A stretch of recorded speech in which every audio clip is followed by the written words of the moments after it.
खबर शामिल करते हैं सिंध के जिला कशमोर से। हमारे गिदरोशिया पॉइंट के नुमाइंदा परवेज अली खोखर से सैयद बैरादरी और भटचोंडी शरीफ के ट्रांसपोर्टर्स के मामले पर गुड्डू की सैयद बैरादरी की प्रेस कॉन्फ्रेंस।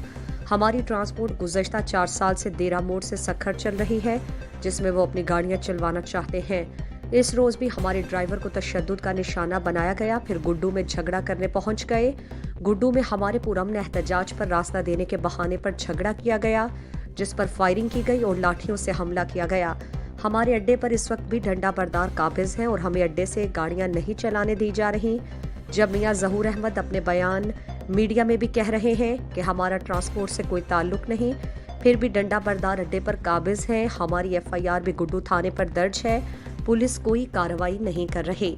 मज़ीद दिलचस्प मालूमात और खबरों से आगाह होने के लिए Gedrosia point facebook page, instagram, twitter को फॉलो और यूट्यूब चैनल को सब्सक्राइब करें।